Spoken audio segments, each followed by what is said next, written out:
सभी विद्यार्थियों को मेरा नमस्कार। तो पिछली वीडियो में जो अध्याय था हमारा कृतिका का माटी वाली, उसका पाठ का सार हमने किया था। तो आज की वीडियो में जो इसके अभ्यास के प्रश्न उत्तर हैं उसको हम करेंगे। तो प्रारंभ करते हैं कि शहरवासी सिर्फ माटी वाली को नहीं उसके कंटर को भी अच्छी तरह पहचानते हैं।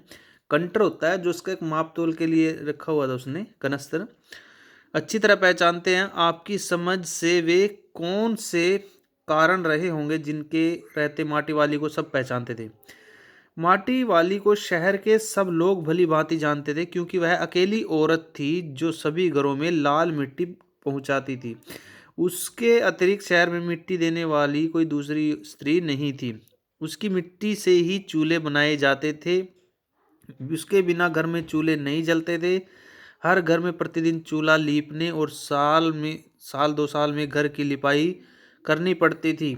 इसलिए इन दोनों कामों के लिए वह मिट्टी पहुंचाती थी। मिट्टी देने के कारण ही उसे सब लोग पहचानते थे। माटी वाली के पास अपने अच्छे या बुरे भाग्य के बारे में ज़्यादा सोचने का समय क्यों नहीं था।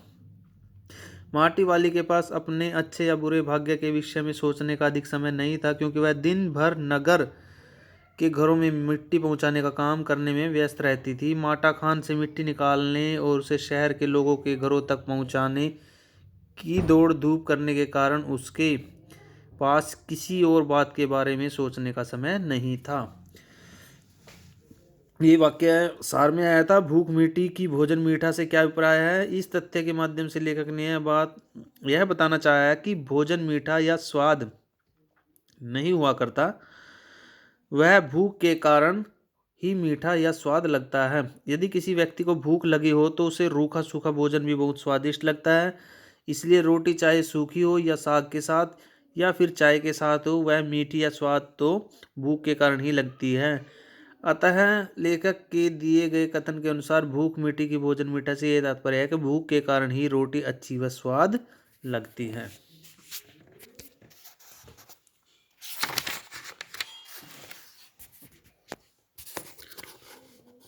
पुरखों की गाड़ी कमाई से हासिल की गई चीज़ों को हराम के भाव बेचने को मेरा दिल गवाही नहीं देता। मालकिन के इस कथन के आलोक में विरासत के बारे में अपने विचार व्यक्त कीजिए। जब माटी वाली ने मालकिन के पीतल के गिलास के विषय में बात की तो उसने उसे समझाते हुए कहा कि उसे अपने पुरखों की सब चीज़ों के प्रति मोह है। न जाने उसके पुरखों ने कितनी मेहनत से पेट काट काट कर ये चीज़ें बनाई होंगी। इसलिए उन चीज़ों को सुरक्षित रखना ज़रूरी है। उन्हें सस्ते दामों में बेचना उचित नहीं है। मेरे विचार से मालकिन की बातों में सच्चाई है। हमें अपने पूर्वजों की निशानी को बचा कर रखना चाहिए, किंतु यह मोह जीवन से बढ़कर नहीं होना चाहिए। यदि इस मोह के कारण जीवन का विकास रुकता है तो इस मोह को त्याग देने में ही भलाई है।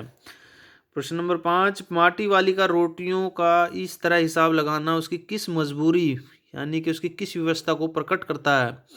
माटी वाली का रोटियों का इस तरह हिसाब लगाना उसकी गरीबी को प्रकट करता है। उसके पास अपना और अपने पति बूढ़े पति का पेट भरने के लिए पर्याप्त भोजन भी नहीं है। इससे एक अन्य मजबूरी का भी पता चलता है कि उसका पति बीमार एवं असहाय है। वह कोई काम नहीं कर सकता, इसलिए उसके भोजन का प्रबंध भी उसे ही करना पड़ता है। माटी वाली का अपने पति के सिवाय इस दुनिया में दूसरा कोई सहारा भी नहीं है। आज माटी वाली बुड्ढे की कोरी रोटियां नहीं देगी, बुड्ढे को कोरी रोटियां नहीं देगी। इस कथन के आधार पर माटी वाली के हृदय के भावों को अपने शब्दों में लिखिए। माटी वाली के इस कथन से उसके हृदय में अपने बूढ़े पति के लिए कितना सम्मान व प्यार है इसका पता चलता है। वस्तुतः वह हर रोज अपने पति को रूखी सूखी रोटी देती है, किंतु आज उसने मिट्टी बेचकर कुछ पैसे भी प्राप्त कर लिए थे।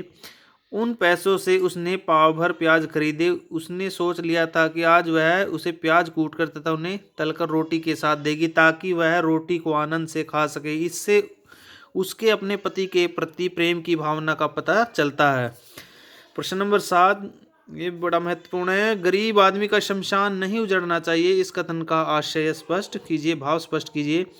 माटी वाली हरिजन बूढ़िया के पति की मृत्यु हो जाती है। उधर टिहरी बांध बनने से उसकी झोंपड़ी की जगह भी छिन जाती है। शमशान घाट में बांध का पानी भर गया है, इसलिए उसके सामने एक नहीं दो दो समस्याएं थी। अपने रहने का ठिकाना नहीं और मृतक पति के अंतिम संस्कार के लिए स्थान नहीं। इसलिए उस वृद्धा के इस कथन में उसके हृदय की पीड़ा समाई हुई है। गरीब आदमी का घर छीनने के पश्चात कोई दूसरा ठिकाना भी नहीं होता, उसके लिए यह बहुत बड़ी समस्या है। इसी समस्या की ओर ध्यान दिलाना इस कथन का मूल आशय है। अंतिम प्रश्न अभ्यास का, विस्थापन की समस्या पर एक अनुच्छेद लिखिए। शहरों के विकास तथा औद्योगिकरण की प्रक्रिया ने विस्थापन की समस्या को जन्म दिया है। धन दौलत व साधन संपन्न लोग तो समय रहते ही अपना ठिकाना अन्यत्र बना लेते हैं, अन्यत्र होता है अन्य जगह, किसी दूसरी जगह, किंतु वास्तविक समस्या का सामना गरीब लोगों को करना पड़ता है, जो हर रोज कमाकर हर रोज चूल्हा जलाते हैं। विस्थापितों को अपना निवास स्थान छोड़कर नया निवास स्थान ढूंढना पड़ता है। नए स्थान पर जीवन यापन करने के लिए संघर्ष करना पड़ता है। छोटे किसान, मजदूर व छोटे दुकानदारों के लिए तो यह समस्या और भी विकट बन जाती है, गहरी बन जाती है।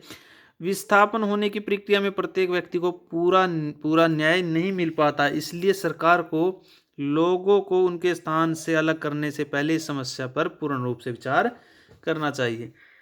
तो ये जो हमारा अध्याय था माटी वाली, इसके अभ्यास के प्रश्न उत्तर हैं। तो सभी विद्यार्थी इन प्रश्न उत्तरों को अच्छे से याद करेंगे और कॉपी पर लिखेंगे। धन्यवाद।